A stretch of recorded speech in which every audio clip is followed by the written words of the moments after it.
Good morning, YouTube. I haven't done a video in about a week. We are going to do a couple today. Got some parts in. Ordered some genuine Mopar parts. This was the, if you watched some of my other videos, the e-brake release handle.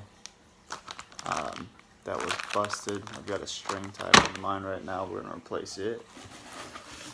This is the sunglass holder and the overhead console. If anybody's trying to look that up, I know a lot of people don't know the name of that. It's overhead console.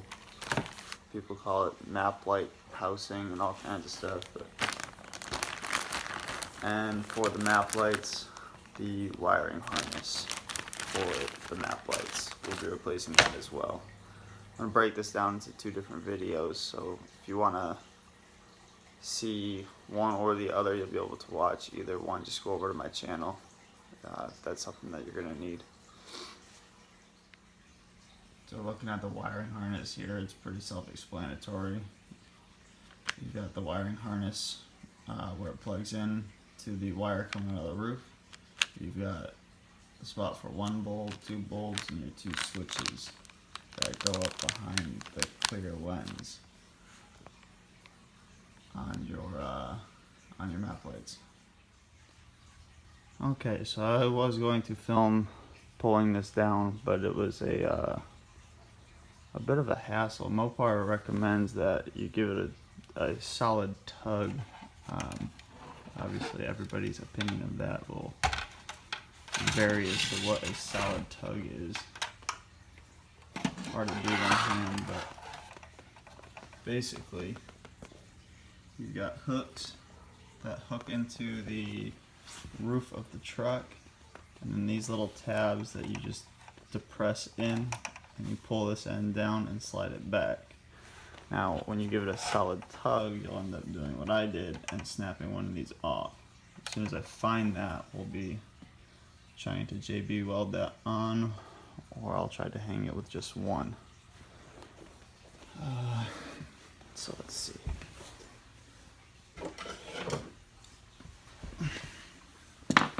Now, for the wiring harness and the sunglass holder, you've got to remove the gray piece here, which again is hard to do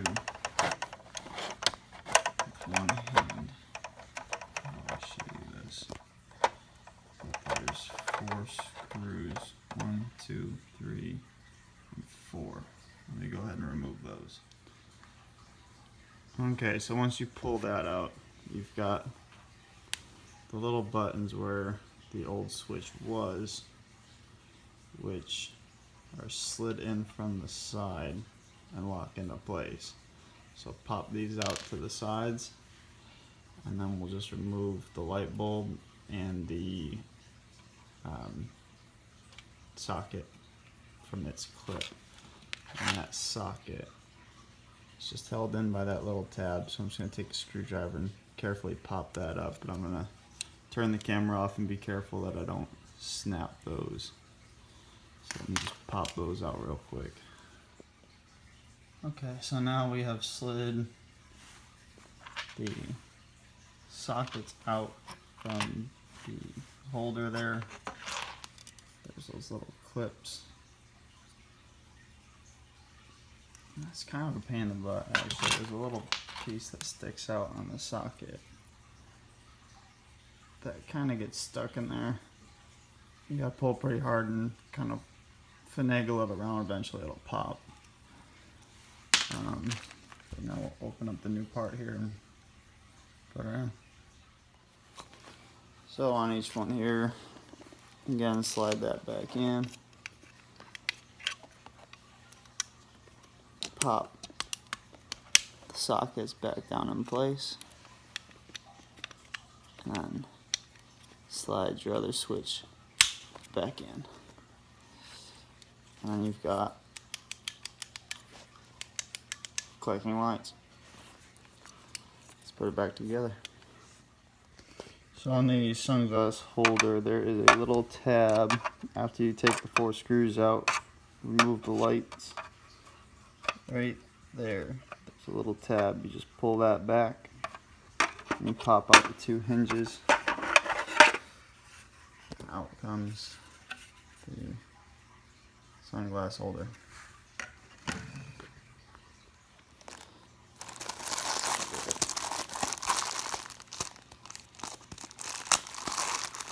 That's up pretty good.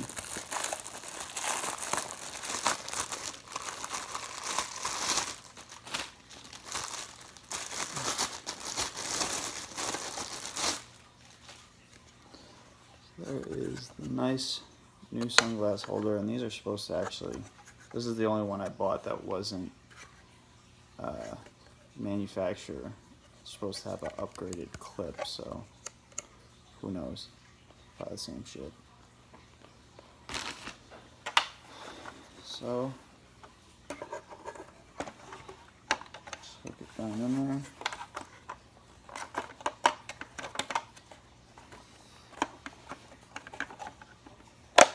Snap it into place. That is it. Then you take your lights, pop your lights back in, and that'll re-hook up the spring, because the spring to that is actually connected to the light sockets. I'll put a little JB weld around that other clip there just to reinforce it, and I'm thinking for this clip here, on the little piece of metal, I may try to bend it into the right shape, trim it down a little bit, and make a metal clip on this side and just JB weld it into place, at least just to give it a lot of extra support on that side. Well guys, I actually did find that other clip, but if anybody comes across this, just get a little bracket or something and scrap piece of metal, bend it into shape, pop it down there, JB weld it into place or however you want to hold it, and it'll just give it a little bit of extra support rather than trying to go off of one clip. So that'd be a pretty easy fix, but luckily I went out there and I did find that other clip. So I JB welded both of them just to give them some extra support, make sure that they don't snap in the future. This plastic is getting brittle. But I think with the sunglass holder and the wiring harness for the map lights, I think I spent $18, like $26 total,